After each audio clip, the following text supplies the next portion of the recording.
Hello and welcome back to the Unboxable Unstoppable podcast.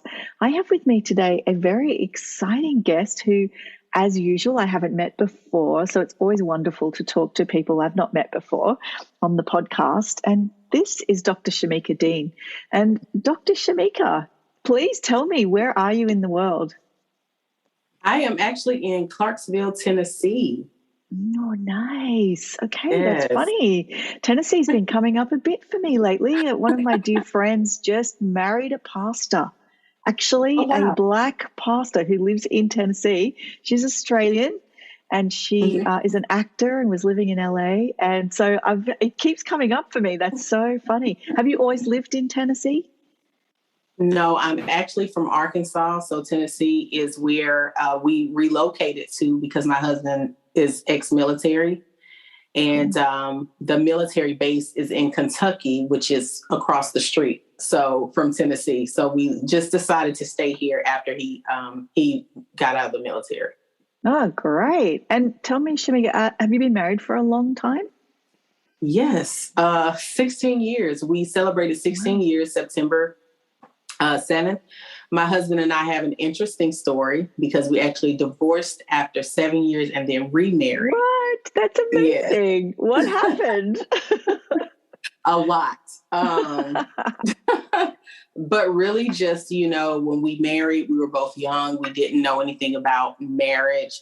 And I always tell, women that the greatest lesson I learned during that process was to know who you are before you try to become anything to anyone else.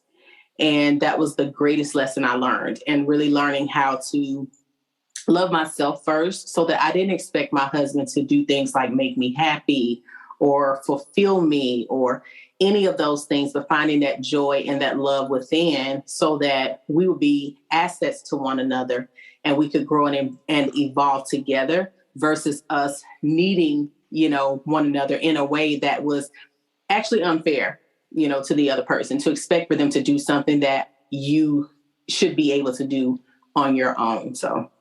Oh, I'm so with you there. So I have an interesting history with love as well. And I didn't meet my husband till I was 38 and I had a child already. And when I met him, we had both, just before we met, really become very accepting of our lives and accepting of ourselves. And we were really happy in ourselves and in our lives. And then when we met, it's a very similar thing. We were able to come together without expecting those kinds of things from each other. And it does make for a very different relationship. I totally agree with you. Yeah, it's powerful actually. And that ability to say, well, you're not responsible for my happiness. You can still make me happy. There's nothing wrong with that. But it's a bonus, it's just the icing on the cake. It's not like I'm desperately needing you to fill a hole, and it's different, isn't it? Very different. Absolutely. Amazing. So what kind of doctor are you? I see the doctor there in your title, but I don't know what it means. Tell me what it means. Yes. My degree is actually in psychology. So Christian leadership and psychology. Amazing. Oh, so you might know my friend's new husband then, quite possibly. He's a podcaster. I'll talk about him. I think his name's Jonathan Pitts. Apparently a very cool guy. He's in the Christian space as well. So, I'll send you his details. He's obviously going to be a good connection for you. But it's a really interesting thing hearing that because I've done some psychology training myself. And what made you study psychology? I've always been fascinated with the mind and how people think and why they do what they do, how they respond, how they react. So I've always been fascinated with it because, first of all, like as a Christian, I always understand while others may just look at the reactions, I'm always understanding like the spirit behind it and the trauma that someone has experienced and why they're making the choices that they make, because people don't come into the world as quote unquote, bad people.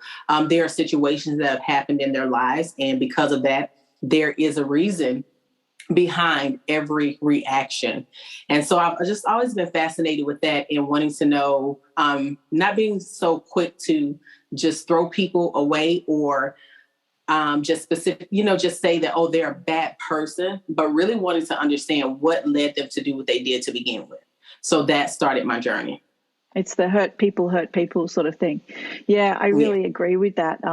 Having been someone who's experienced trauma in my life as well, in a couple of different ways. And it definitely opens you up. For me, it's opened me up to the understanding that the way that I behaved, which was certainly unacceptable at times, was not a reflection of anything other than me being completely unable to behave any other way. Right. And Because it's we a do really, what we do until we know how to do things differently. Right. And oftentimes, a lot of the behaviors that we display are a direct reflection of the lack of education, the lack of knowledge, the lack of wisdom, the lack of understanding. And we just do what we do until we are taught to do something differently, until we're exposed to something different. The same thing with myself. There were a lot of choices I made as an adolescent, even as a young adult, that had I known then what I know now, as my mom would always say, yeah. as my mom would always say to us, had I known then what I know now, I would have made different choices. And so I always just kind of look at, people and the decisions they make. I just approach it in that manner. Yeah. And from the spiritual perspective too, there's that healing aspect, right? So Absolutely. there's the what the mind needs to learn, and then there's what the heart and the soul needs to learn from that Yeah, experience to move forward. That's for me absolutely. massive. In fact, I'm going to tell a quick story. I got triggered this week, and I'm generally not very triggery so much anymore, But I'm a martial artist, and I'm training towards a black belt. I instruct women, and I was sparring, and I got hurt during a sparring session, which can happen. We're fighters. We have to fight. It's not my favorite part of the martial arts, but it's an important part of the martial arts. And I copped a kick, and it unexpectedly brought Wow. back thoughts of violence in my life in the past. And it really knocked me sideways because I'm not used to that anymore. I don't have that happen very often. And it was fascinating. And so I called in the troops. I called a couple of really senior martial arts women in my network, and I talked to them. And the gold that they gave me, I cannot tell you. So much of these moments is if you have support. Like I offer support now in my membership for a lot of different things, not so much trauma. I would probably refer that to specialists, but definitely support makes a key difference, like community support, knowing you're safe, knowing you have the way you can talk about things, talk through things in a safe and wholesome way. I mean, it's so powerful, and Absolutely. like women coming together like this and talking, I just find it incredibly powerful. Yes, there's power in numbers for sure. Definitely power. Yes. So tell me, what work do you do now? I am actually a marketing solutionist. So I help service-based entrepreneurs fill those gaps in their marketing, their marketing problems. The goal of what I do for my clients is really to help them to expand their expertise. And I teach them what I call market like a mogul. So that, they can build the marketing and automation plans to automate 90% of their sales so that they only have to work 10% of the time. Nice. Yes, beautiful. It's an amazing, path that I'm on because I'm able to give mothers back their time with their children. I'm able to give husband and wives, back their time. I'm able to give that woman just her life back because as women, we often spend so much time doing all of those things, all the things. And then when you get into business, that's a whole other level of busyness, right? Yeah. And so most of the women that come to me, they are moms, they are wives, they are in ministry, but they've also been called to build an amazing business because they have a legacy that they want to leave for their family. Right. However, getting into it and not really knowing how to build your business around your life instead of building your life around your business. Yeah. So they don't know how to do that. And so that's and where it can I come then take you away from the family and away from the thing that you actually want to serve, right? Yes. And then you can get to a place also of burnout and frustration because although you have a passion for it, when you don't really have the time to be with the people that you love, it can really begin to what you love to do can become a burden and you get to that place of burnout. And so just 100%. Yeah. So just knowing that it just really pushed me to make sure that I was creating something that was going to give those women that time back without having to sacrifice the business that they really do love because they want to do it. but they needed to be able to build it in a way that it doesn't make them sacrifice themselves or the ones that they love in the process. One of my mentors, Tracy Harris, says it's not about the money, it's about what the money makes possible. And, absolutely. It's a really good quote about that, and I totally agree. And it's something I have to keep in front of mind. This week, for example, I'm launching the academy that I'm building for the first time really properly out in the world, you know. I did a mini launch last year, but this is the first proper big one. And I've been stepping into and really up-leveling, you know, like really going, okay, so I have to automate, I have to think bigger. I actually just brought on board today a bit of a marketing team, you know, like for next year, really exciting time. But part of that, so, and I'd love to hear your take on this, is actually psychological and spiritual as well, in the sense of, you know, putting on your big girl pants and stepping up a couple of steps up that mountain. And of course, the further up the mountain you go, oh, sorry, my Mac just said it's going to sleep. Oh, there we go. It's plugged in. That's good. Just ignore that, podcast listeners. So this is the real deal here. We're doing it real. So, and part of that, as you go up the mountain, is you become more visible, right? When you stand up on the mountain and you start using your voice and you start telling your story and you start sharing what you have to offer in service. You know, I'm a big one for service. And I know that's big when you have faith as well. And I think there's a part of that that's like, I mean, I don't want to say this out loud, but it's true. It can be terrifying, you know. I mean, deep down, there's a part of me as a woman, as a good girl, as a, you know, person coming from culture. I have my own cultural background that kind of has certain, I guess, predispositions, you know. It's like, don't be too loud, don't take up too much space, you know, don't talk about yourself too much. And this week, like all I've done is talk about myself and my business. And there's this part of me going, oh my God, what are you doing? This is so full on, you know. So I'd love to hear your take on stepping into that more visible space and what we can do as women, as entrepreneurs, as small business owners, as whatever we do, when we start to take that on. How do we get through that feeling, that mindset? How do we shift that and kind of, it's not like it ever's going to go away. Maybe it doesn't necessarily go away, you know, completely, but how do we treat it differently or respond to it differently? My biggest thing is one of the quotes that I wrote. First, I would like to say when it comes to marketing, how I'm different in the industry is because I teach marketing from a mental health aspect.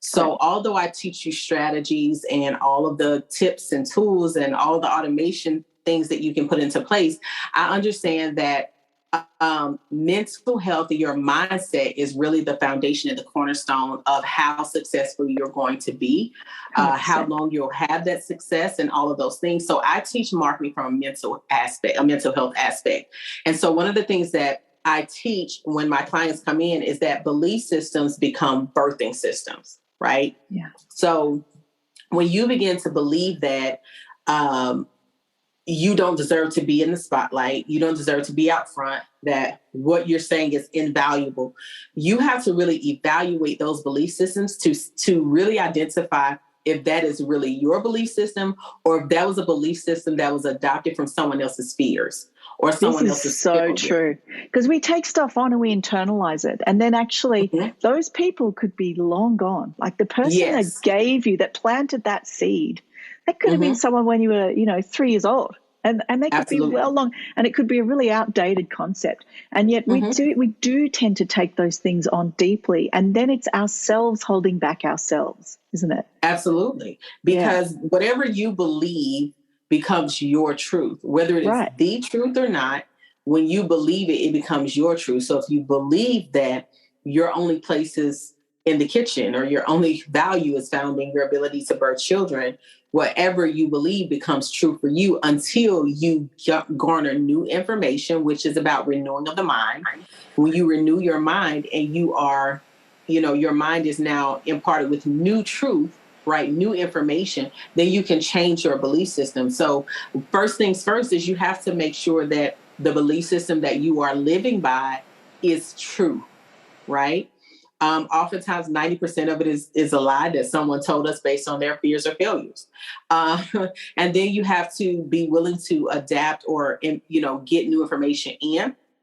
And then also surround yourself with people who have the belief system that aligns with where you want to go. And so those are the key things that are very important, vitally important when it comes to shifting from that space into where you truly desire to be. And actually, I think it's 2 episodes ago on the podcast, I spoke to exactly that, about friendships and about people, and how when you start to up level, some people, will get ruffled feathers on that. Like you might trigger their process and their fears and their, and have compassion, but also don't get too close to that. Like if you need to have a bit of distance, doesn't mean you love them any less, but you do what you do, and you do what you need to do. And absolutely. I think it's beautiful what you're saying as well, in terms of just touching on the importance of us recognizing that some of these beliefs that we carry, we may not ours. We may not be aware. And even people have good intentions at times. Even our parents and trusted voices in our lives, right? They have good intentions because their job is to protect us. They don't want us to hurt. But one thing that I've learned about pain is that pain is so powerful. It really just depends on what you do with it, right? Mm-hmm. So pain, when you experience pain, you can use that pain as a place of pity, or you can use it as a platform of power. So it really truly depends on how you want to look at it. And so, again, they're just trying to protect you, when the reality is there is something that you need to go through so that you can grow through. That's really so true. So when I'm sparring the other day and I got really scared and I got hit, and then I spoke to these amazing women who are senior to me in the martial arts and have been through this, and one of them said, fear is just an energy. You can use it. Yeah. It's about using it the way you wish to. How you use it. And I've always sort of said, it's good to make friends with your fear and bring it with you. Like, you don't want to reject fear. Fear is there for a reason. It's useful. But I didn't take it that one step further, that it's an energy. It's a form of energy. You can use it as a power source, and it's really interesting. Yeah, absolutely. Yeah. It is really, truly how we do it. I say that there's a quote that I always talk about, how perspective is power. And so it's all about how you view a thing, the perspective and how you view it. And that determines how you're going to move forward based on how you're looking at it. And the thing is, you have the choice. That's the greatest power that I believe God has ever given us, is the power of choice, that we truly get to choose how we're going to respond, how we're going to move, and all of those things. It's the power of choice. 100%. And I also want to normalize in saying that, and I agree with you wholeheartedly, and I've done it myself many times, but I also want to normalize that there may be a process there. You may not be able to go straight from a traumatic experience or something that's happened difficult to choice. There's a process, right? You may need to feel all of your feels and, experience all of your pain before you can move through that. There is pain still needs to be experienced. You can't necessarily snap your fingers and it goes away, but there is a transmutation process that can occur there, where over time, if you seek healing and support and the right people and love and compassion, and, you can heal yourself through that, and then it changes, Right, because the choice is really the decision, and you're deciding at that moment, even in the midst of pain, you're deciding that you're not going to stay here. You're deciding that I'm going to do what's necessary to get where I need to go. And so that's what the choice is really about. It's really about the decision to not stay where you are and get where you need to be. And there is a process in between, but it all starts with the decision, which is that choice. Absolutely. Yes. And the crucial part of that decision, I talk about this too, is willingness. Are you willing to do whatever it takes? They go hand in hand, right? So they do. So it's that, are you willing to do whatever it takes? And if so, is that your choice? Is that your decision? And then there's sort of something that gets set in motion from there, isn't there? Yeah, absolutely. Absolutely. And now you can get the directions that you need. Now you can go and get, the support that you need, all those things. But if you don't decide to do differently, if you don't choose to get out of this place, then you stay there. So you definitely have to just you make the choice, and then the instructions come next. And do you feel it's the same with that visibility that we were talking about before? Do you feel it's the same, or is there a nuance there? The women who feel, particularly women who feel like they can't inhabit that bigger space, like they're somehow, I don't know, not allowed to, or that it just doesn't feel right to them. What would you say is going on there? Well, again, I think it comes back to the belief systems and what they're constantly surrounding themselves with as well. Also because to become visible, you have to have a vision, right? So you have the vision of where you want to go, who you're called to be, right? What is your life going to look like when you fully step into that space and own that space and understand that it's possible. It's truly possible for you, because just as, myself, according to statistics and a lot of the choices that I made, I'm not supposed to be where I am in life, in business, in love, or any of those things. Yeah. But because I had a vision for my life, right? Then that vision, a part of that process was me figuring out or, identifying what do I need to do so that I can get to that place. But keeping that vision at the forefront and giving yourself permission to succeed just as much as you give yourself permission to fail. Yes. Because you literally have the power to do so. It's literally just, I can't stress this enough about how it really is a choice. Yeah, I get it that. Really is totally agree. And I talk about this very similar things with my ladies in my membership. There is a big focus on vision and possibility. And I talk about it, I say the language, we all have our own language, right? So my language is finding your pathway to purpose. So it's like, how do you find that pathway? If you feel stuck, you can't work out why, something's holding you back. And I do a similar thing. I'm like, so why do you want to find it? Let's talk about why you want to find it and what does it look like and what is it you are thinking about finding? What do you dream of? And the final stage of my membership stages is called Dream Weaver, because I really believe that we weave our dreams with our choices every day, either consciously or unconsciously. So we might as well consciously. But I really love what you're saying. It's something I really need to take notes when you're talking, because I'm thinking of all these little lights lighting up while you're speaking. It's awesome. And I guess I'm curious, like on an inner level for you personally, when did it become clear to you that like your life wasn't reflecting your bigger vision? Have you always had that bigger vision? Is it something that came to you? How did that work? I have always been one who had big dreams from an adolescent, from a child. And this is why when I taught on purpose, because I used to have I started out purpose coaching, relationship coaching, and then I ventured into purpose coaching. Right. And with purpose coaching, one of the things that I have always told the people that, I teach is that your purpose is not lost. It's just covered. Yeah. And so I say that you have to, so the path is about uncovering your purpose. So what has covered your purpose? Things that have covered our purpose are people who have tried to get us to go on the path that's comfortable for them. And that could be our parents, right?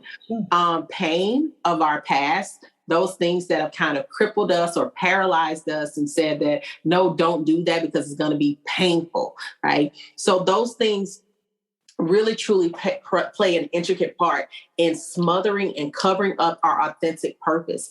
As children, we already have an indication of who we are when we come into the world, because that's how God created us. We were predestined for a purpose. So that means that who we are, our makeup, the gifts, the skills, the talents, and all of the things that we have, are already aligned to what we're assigned to do in the earth.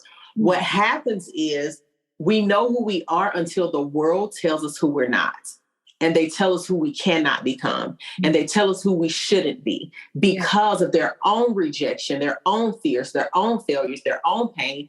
There comes this thing that says, let me tell you not to do all of the things that I did because I don't want you to experience the pain that I've experienced. It's collective trauma. It's collective. Yes. Yeah, absolutely. Exactly. So I did know early on that I was supposed to be a voice to people. I've always had a passion to see women, healed, even from a little girl. I was the cousin. I was the oldest sister. I was the friend that every time one of my friends hurt or my siblings were hurt or my cousins were hurt, I was the one that everyone came to for. Me too. Right? Yeah, me too. So that purpose was already there all along.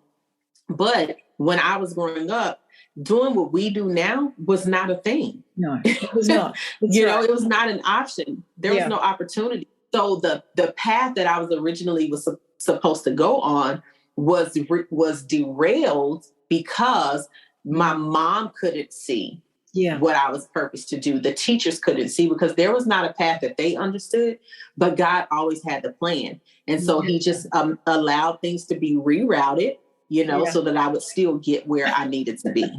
It's amazing, isn't it? And I often, I mean, my path to here, from birth to here, has been really bizarre in a lot of ways. And there's been a lot of ups and downs, but I wouldn't change a thing now, because I think each step of that struggle, for whatever reason, was a step I needed, Mm-hmm. And I mean, that's still going on, there's still challenge, and those challenges I accept with as much grace as possible, because I feel like they're there to show me something else I need, just like getting kicked and sparring the other day, it was like there was something in there that I needed, Mm-hmm. It's so true, isn't it? It's not always easy to remember in the moment, because we seek pleasure, not pain, right? So absolutely. It's hard to swallow sometimes, but I really resonate with what you're saying. It's very interesting. And so for women, I would say, what's your favorite kind of tweak? If you find a woman who you can see she's talented, skilled, but she maybe has lost that sense of belief, needs to rediscover and as you say, uncover their purpose. Mm-hmm. What's the number one best tweak that you give them, best tip that you give them to start with? I always ask every woman that I am called to coach, I always ask them the question, who are you? Who are you? Just a small question. Yeah. And so I asked the question because most of the times their initial response is to give me all of the accolades, all of the titles, all of the things that they can do, but not who they are in essence. Yeah. And so that's one of the first steps that I actually take them through, is to identify who you are, because who you are is enough. Who you are is amazing. Who you are is great. Who you are is who the world needs. Yeah. Not necessarily what you can do for them, but just simply who you are. And so I take them on that journey and I ask them the question, who would you be if the world wouldn't judge you? Fantastic. What would you do if the world wouldn't judge you? Yeah. What would you wear? Where would you go? How would you wear your hair? And you can see their faces light up when they begin to say, oh, I would wear my hair like this, or I would wear this. And I say, do that. Yes. Be that. Because that is what the world needs. That's who you are. And, I would highly encourage anyone listening to this who wants to do that exercise and put it into the Facebook group, either Dr. Shamieka's group or mine, Soul Mama Hub. And we would love to read your answers. Like, I'm sure you would love to read answers. Yes, absolutely. Because those are the things that light us up as people who do what we do. We love to see people step into their authentic selves. And I talk about women being their whole self as well, that sometimes we put parts of ourselves away. And it's really important to understand that it's a different experience of life when we bring all of ourselves in. It's very different. And absolutely. And it changes things in ways that you can't possibly understand until you do it as well. And absolutely. It might feel risky. It might feel like a leap. It might feel like something that is outside your comfort zone, but that's okay. Again, it's okay. We all go through that. That's okay. Yes, we do. Absolutely. I love talking to you. I'm kind of conscious that it's late over there and we have been talking for some time already. But is there anything else you wanted to add to our conversation before we wrap it up? I just want to encourage, the woman, the mom, the mother, all of the things, all of the titles that you wear, that just who you are is all that we need you to be, that we love the essence of who you are, flaws and all, you are still a masterpiece. In our eyes, you are still a masterpiece in God's eyes, and you are loved just for who you are. And you were created on purpose, for purpose, with a purpose, and we need you. So that is what I would like to leave with them today. 100% beautiful from the heart. Thank you. Sending out a lot of love to you, Dr. Shamieka, and also all of our gorgeous listeners who I know will get so much from this conversation. I really appreciate you coming here, and I just appreciate you. Thank you. Thank you so much. And I appreciate you for this opportunity as well. Thank you so much. And I'll put some contacts in the notes for everybody to find you. And go gently, feel deeply, go well. I'll talk to you all soon.